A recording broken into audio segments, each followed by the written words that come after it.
ጤና ይስጥልን የአቢሲኒያ ዜና ተከታታዮች፣ ለዛሬ ያዘጋጀንላችሁን ዜና ይዘን ቀርበናል። ቻናሉን ሰብስክራይብ በማድረግ እንድትከታተሉን ከወዲሁ እንጋብዛለን። የአሜሪካ መንግስት ከ3 ዓመት በፊት ኢትዮጵያውያንን በጊዜያዊ የህግ ጥበቃ በአገሪቱ ውስጥ እንዲኖሩ የፈቀደበትን አሰራር እንዲያበቃ አደረገ። የአሜሪካ መንግስት ይህንን ጊዜያዊ ህግ ጥበቃ መብት የሚሰጠው በሀገራቸው ግጭት፣ የተፈጥሮ አደጋ ወይም ሌላ ለደህንነታቸው አስጊ የሆኑ የተለዩ ክስተት ካለባቸው ሀገራት ለመጡ ስደተኞች ነው። በዚህ የጥገኝነት መብት ውስጥ ተቀባይነት የሚያገኙ ስደተኞች በዩናይትድ ስቴትስ ውስጥ እንዲሰሩ እና ከሀገር እንዳይባረሩ የሚያደርግ ጊዜያዊ ከለላን ያገኛሉ። ይህ በትግራይ የተካሄደውን ጦርነት ተከትሎ በፕሬዝዳንት ጆ ባይደን አስተዳደር ለኢትዮጵያውያን ጥገኝነት ተጠያቂዎች ሲሰጥ የነበረው ጊዜያዊ ህግ ጥበቃ አሁን በስደተኞች ላይ ጠንከር ያለ አቋም በሚያራምዱት በፕሬዝዳንት ትራምፕ አስተዳደር እንዲያበቃ ተደርጓል። ውሳኔው ይፋ የተደረገው የአሜሪካ የሀገር ውስጥ ደህንነት መስሪያ ቤት ኃላፊ ክሪስቲኖም የመንግስት ውሳኔ በሚያወጡበት የፌዴራል መንግስቱ መድረክ ላይ ባወጣው ማስታወቂያ ነው።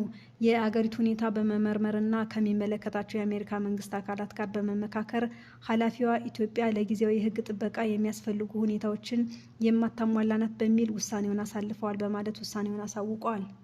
የአሜሪካ መንግስት ይህንን ህጋዊ ጥበቃ በመጀመሪያ ለ18 ወራት ተግባራዊ እንዲሆን ለኢትዮጵያውያን መስጠት የጀመረው ጥቅምት 11 2015 ዓ.ም የወቅቱ የአገር ውስጥ ደህንነት መስሪያ ቤት ኃላፊ አሊያንድሮ ማዮርካስ ባወጣው መግለጫ ነበር።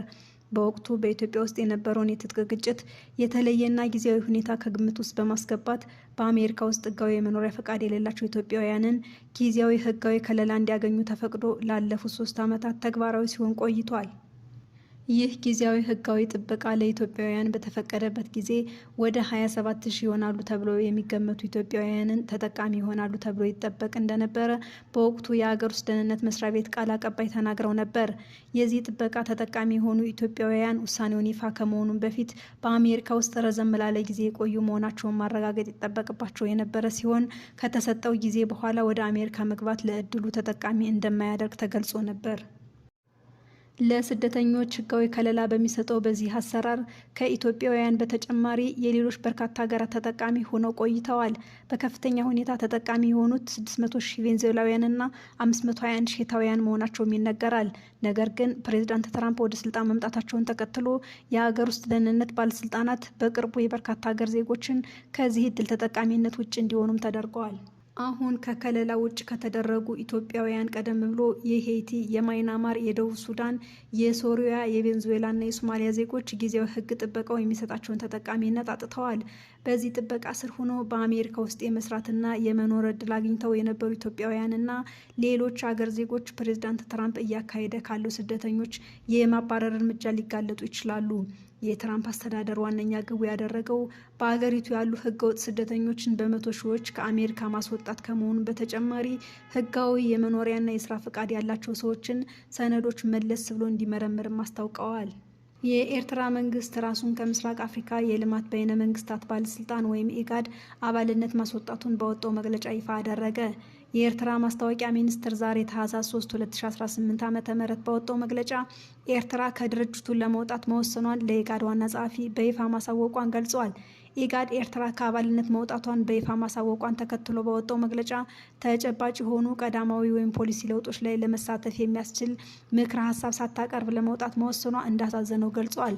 ለረዥም ዓመታት ከድርጅቱ ራሷን አግልላ የቆየችው ኤርትራ ወደ ኢጋድ የተመለሰችው ከ2 ዓመት በፊት ነበር። ኤርትራ ከአባልነት ለመውጣት የወሰነችው ኢጋድ የተጣለበትን ህጋዊ ኃላፊነት አልተወጣም በማለት መሆኑን በመግለጫው ላይ የተጠቀሰ ሲሆን በተጨማሪም ለአባላቱ ምንም ተጨባጭ ስትራቴጂክ ጥቅም ያልሰጠ ድርጅት ነው በማለት ተችተዋለች። ኢጋድ በቀጠና መረጋጋት ላይ ድጋፍ ማድረግ ያልቻለ ድርጅት ነው በማለት የወቀሰችው ኤርትራ በዚህ የተነሳ ራሷን ከአባልነት ለማስወጣት መወሰኗን አስታውቃለች። ኤርትራ ከቀጠናዊ ድርጅቱ ኢጋድ ለመውጣት ጥቅል የሆነ ወቀሳ ከመሰንዘር ባሻገር በመግለጫዋ ላይ በይፋ ለውሳኔ ምክንያት የሆኑ ግልጽ ማሳያዎችን አልጠቀሰችም።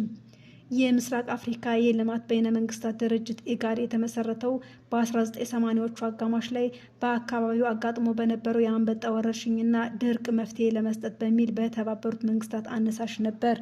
ዋና መቀመጫውን ጅቡቲ ያደረገው ይህንን ድርጅት ኢትዮጵያ፣ ጅቡቲ፣ ኬንያ፣ ሶማሊያ፣ ሱዳንና ኡጋንዳ የመሰረቱ ሲሆን ኤርትራና ደቡብ ሱዳን በኋላ ላይ ተቀላቅለዋል። ከዚህ ቀደም ኤርትራ ራሷን ከድርጅቱ ካገለለችበት በኋላ ዳግም ወደ አባልነት የተመለሰችው ከ16 ዓመታት በኋላ ነበር። የኤርትራ መንግስት የዛሬውን ውሳኔ ተከትሎ የድርጅቱ አባላት ተመልሶ 7 ሆኗል። የኤርትራ መንግስት ከአባልነቱ መውጣቱን ባሳወቀበት መግለጫው ላይ ኢጋድ በአውሮፓውያኑ 1993 መልሶ ሲዋቀር ኤርትራ ወሳኝ ሚና መጫወቷን አስታውሷል። ከዚህ በኋላ ከሌሎች አባላት ሀገራት ጋር በመተባበር ለለውጡና ለውጤታማነቱ መስራቷን ያስታወሰው መግለጫው ይህም ለቀጠናዊ ሰላምና መረጋጋት ዋና አንቀሳቃሽ ሆኖ እንዲያገለግል በማድረግ ለክልላዊ ኢኮኖሚያዊ ውህድ መሰረት ጥሏል ብለዋል። የኤርትራ መንግስት በድርጅቱ ላይ የተሰማውን ቅሬታ ሲገልጽ እንደ አለመታደል ሆኖ ከጊዜ በኋላ እና በተለይም ከአውሮፓውያኑ 2005 ጀምሮ ኢጋድ የቀጠናውን ህዝቦች ምኞት ማሳካት ብቻ ሳይሆን በአባል ሀገራት ላይ በተለይ ኤርትራን ለመቃወም መሳሪያ በመሆን ጎጂ ሚና ተጫውቷል ብሏል።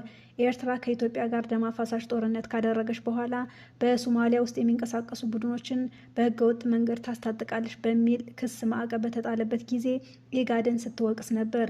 እነዚህ ያልተገቡ ድርጊቶች ኤርትራ እንደ አውሮፓውያን አቆጣጠር በሚያዝያ 2007 አባልነቷን እንድታቋርጥ ምክንያት ሆኗል በማለት መግለጫው ጠቅሷል።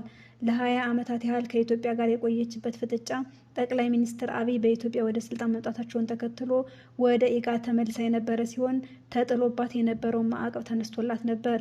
ኤርትራ እንደ አውሮፓውያን አቆጣጠር በሰኔ 2023 ወደ ኢጋድ አባልነቷ ዳግም መመለሷን ያስታወሰው መግለጫው ድርጅቱ ኤርትራ ተሃድሶ እንዲያደርግ ያቀረበችውን ጥሪ ተቀብሎ ያለፉትን ተግባራት እንደሚያስተካክል ተስፋ አድርጋ እንደነበርም ጠቅሷል። በሚያሳዝን ሁኔታ ኢጋድ ህጋዊ ግዴታዎችን እየተወ የራሱን አስፈላጊነትና ህጋዊ ግዴታውን ዝቅ እያደረገ ነው። በዚህም የተነሳ ኤርትራ በውጤቱም ህጋዊ ግዴታውን በተወና ለአባላቱ ምንም ተጨባጭ ስትራቴጂክ ጥቅም ከማይሰጥ በቀጠናው መረጋጋት ላይ ድጋፍ ማድረግ ካልቻለ ድርጅት ራሷን ለማስወጣት ወስናለች ብሏል። ቀጠናዊ ድርጅቱ ባወጣው መግለጫ ላይ አሁንም ለውይይት ክፍት መሆኑን በመግለጽ ሴክሬታሪያቱ የኤርትራ መንግስት ቀርቦ እንደሚያነጋግርና ከአባልነት ለመውጣት ያሳለፈውን ውሳኔ ዳግም እንዲያጤነው ጥሪ አቅርቧል። ኢጋድ ለቀጠናዊ ትብብር ውይይትና ለአፍሪካ ቀንድ ህዝቦች የጋራ ጥቅም ለመስራት ቁርጠኛ ነኝ ሲል በመግለጫው ላይ አስታውሷል። ይህ ቀጠናዊ ድርጅት የአካባቢውን ሀገራት ትብብር ላይ የተመሰረተ ፖለቲካዊ መረጋጋትና የምጣኔ ሀብት እድገት እንዲገኝ የሚሰራ ነው። ድርጅቱ የአሁኑን ስሙን የያዘው በአውሮፓውያኑ 1996 ሲሆን የተመሰረተውን በአውሮፓውያኑ 1986 በቀጠናው የተፈጠረው እንደነበረው ድርቅና ረሃብ ምላሽ ለመስጠት ነበር። በአካባቢው በተደጋጋሚ ይከሰት የነበረው የከፋ ድርቅ፣ ሌሎች የተፈጥሮ አደጋዎች ከፍተኛ ረሃብ ያስከተሉ ሲሆን የችግሩ መጠንና ስፋት ቀጠናዊ ትብብሮችን እንዲኖር በማስፈለጉም ነው። ኢጋድ በሰሜን ኢትዮጵያ ተከስቶ የነበረውን ደም አፋሳሽ ግጭት በፕሪቶሪያ ስምምነት እንዲቆም በማድረግ ረገድ ቁልፍ ሚና ተጫውቷል። በአፍሪካ ካሉ ቀጠናዊ ድርጅት መካከል አንዱ የሆነው የልማት በይነ መንግስታት ባለስልጣን ወይም ኢጋድ ኢትዮጵያ፣ ኤርትራ፣ ሱዳን፣ ጅቡቲ፣ ኬንያ፣ ደቡብ ሱዳን፣ ሶማሊያ እና ኡጋንዳን በአባልነት የያዘ ሲሆን ዋና መቀመጫው ጅቡቲ ውስጥ ነው። የተቋሙ ዋነኛ ትኩረት በ8ቱ የአፍሪካ ቀንድ አካባቢ አባል ሀገራት ውስጥ ሰላም፣ ልማትና ትስስርን ማጎልበት እንዲሁም የአየር ንብረት ለውጥና የምግብ ዋስትና ችግሮችን በመቅረፍ ምጣኔ ሀብታዊ ትብብርን ማምጣትን ዓላማው ነው። ኢጋድ በአውሮፓውያኑ 1996 የተመሰረተው በድርቅና በአንበጣ መካከል ዙሪያ የተቋቋመውን ድርጅት በመተካትና ዓላማውን በማስፋፋት በአፍሪካ ካሉ ቀጠናዊ ድርጅት መካከል አንዱ ለመሆን ነው። በአሁኑ ወቅት ኢጋድን በዋና ጸሐፊነት እየመሩ ያሉት የቀድሞ የኢትዮጵያ የውጭ ጉዳይ ሚኒስትር ዶክተር ወርቅነህ ገበየሁ ናቸው። አቡ ሉሉ በሚል ስም የሚታወቀው ብርጋዴር ጄኔራል አልፈታህ አብዱላህ እንድሪስ ቢያንስ 10 የሚሆኑ ያልታጠቁ ምርኮኞችን ሲገድል የሚያሳይ ቪዲዮ ተገኝቷል። የሱዳን ፈጥኖ ደራሽ ኃይል አልፋሸር ከተማን ከተቆጣጠረ በኋላ የሰብአዊ መብት ጥሰቶችን በመፈጸም ተከሷል። ቢቢሲ ሸርፋ ያደረገውን ምርመራ ተከትሎ የዩናይትድ ኪንግደም መንግስት አቡ ሉሉ ላይ ማዕቀብ ጥሏል። አርኤስኤፍ በኤልፋሸር በሺዎች የሚቆጠሩ ሰዎችን እንደገደለ ይታመናል። የዩኬ የውጭ ጉዳይ ጸሐፊ የቤት ኩፐር እንዳሉት በሱዳን የተፈጸመው ግድያ በዓለም ሕዝብ ሊና ታትሞ የሚቀር ጠባሳ በመሆኑ ያጠፉት ሳይቀጡ መታለፍ የለባቸውም። የአርኤስኤፍ ምክትል መሪ አብዱልራሂም ሐመድን ደጋሎን ጨምሮ 3 ወታደሮች ላይ ማዕቀብ ተጥሏል። የፈጥኖ ደራሽ ኃይሉ መሪ መሐመድ ደጋሎ ወንድም የሆነው ደጋሎ በአውሮፓ ህብረት ማዕቀብ ተጥሎበታል። ኤልፋሸር በአርኤስኤፍ እጅ ስትወድቅ የወጡ ቪዲዮዎች ላይ ታይቷል። በሁለቱ ዓመት የሱዳን የእርስ በርስ ጦርነት በመቶ ሺዎች የሚቆጠሩ ሰዎች ሲገደሉ በሚሊዮኖች የሚቆጠሩ ተፈናቅለዋል። ኤልፋሸር በሱዳን ጦር ስር የነበረች የዳርፉር ግዛት ናት። በፈጥኖ ደራሽ ኃይሎች እጅ ከወደቀች በኋላ የጦርነቱ አቅጣጫ ተለውጧል። ቢቢሲ ቬሪፋይ ባደረገው ምርመራ ወታደሮች ከተማዋን ከበባ ውስጥ ከተው ሰዎችን ሲያንገላቱ የሚያሳይ ቪዲዮዎች ወጥተዋል። ወደ ከተማው የዕለት ከዕለት አቅርቦት ለማስገባት የሞከሩ ሰዎች ስቅይት ፈጽሞባቸዋል። ከተማዋን በአሸዋ በመክበብ ንጹሐን እንዳይወጡ ታግደዋል።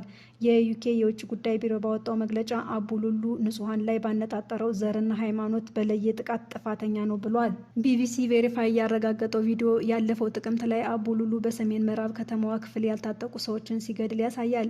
የአርኤስኤፍ ወታደሮች በተሰጣቸው ትዕዛዝ ደስታቸውን ሲገልጹም ይታያል። ይሄ በሆነው ቪዲዮ ተዋጊዎች በፒካፕ መኪና ላይ ሆኖ በ9 አስከሬኖች አጠገብ ሲያልፉም እየሳቁ ነበር።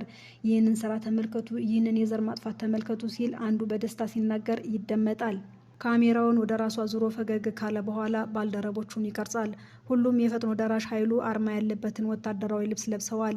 ወታደሩ ሁሉም በዚህ መንገድ ይሞታሉ ሲሉም ይሰማሉ። የሰብአዊ መብት ተሟጋቾች በአልፈሸር ከተማ ከ2000 በላይ ሰዎችን ሳይገድሉ አልቀሩም ብለዋል። ዓለም አቀፉ የወንጀል ፍርድ ቤት የጦር ወንጀሎችና በሰው ልጅ ላይ የሚፈጸሙ ወንጀሎችን ተፈጽመዋል የሚለውን መርምሯል።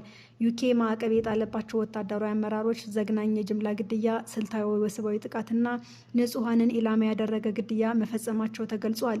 ወታደራዊ መሪዎቹ የጉዞ ክልከላ ተጥሎባቸዋል። ሀብት ንብረታቸውንም እንዳያንቀሳቅሱም ታግደዋል። የዩኬ የውጭ ጉዳይ ጸሐፊ የቤት ኩፐር ማዕቀቡ እጃቸው በደም የተነከረውን ኮማንደሮች ላይ ያነጣጠረ ነው። ወደ ከተማ እርዳታ ለማስገባት የሚደረገው ጥረትም አጠናክረን እንቀጥላለን ብለዋል። ዩኬ ምግብ፣ መጠለያና የጤና አገልግሎት ለማቅረብ ተጨማሪ 21 ሚሊዮን ፓውንድ ቃል ገብታለች። የዩኤል ዩኒቨርሲቲ የሰብአዊ ምርመራ ክፍል ይፋ ያደረገው የሳተላይት ምስል የጅምላ መቃብሮችን አሳይቷል። የአርኤስኤፍ መሪ ሄሜቲ ወታደሮቻቸው በአልፋሻር ጥሰት መፈጸማቸውን አምነው ምርመራ እንደሚደረግ አስታውቀዋል። በአልፋሻር መስከረም 19 በአንድ መስጊድ ላይ አርኤስኤፍ ባደረገው ጥቃት 78 ሰዎች ተገድለዋል። የተባበሩት መንግስታት እንዳለው በጥቅምት ወር በተፈናቃዮች ካምፕ ላይ በተደረገው የድሮንና የመድፍ ጥቃት 53 ተጨማሪ ሰዎች ተገድለዋል። ለቢቢሲ ቬሪፋይ የደረሱ ቪዲዮዎች አርኤስኤፍም የምግብና አስፈላጊ አቅርቦቶችን እንዳይገቡ እገዳ እንደጣለ ጠቁመዋል። በሱዳን ጦርነት እንዲሳተፉ የኮሎምቢያ ወታደሮች መልምለዋል በተባሉ ግለሰቦች ላይ አሜሪካ ከሰሞኑ ማዕቀብ ጥላለች።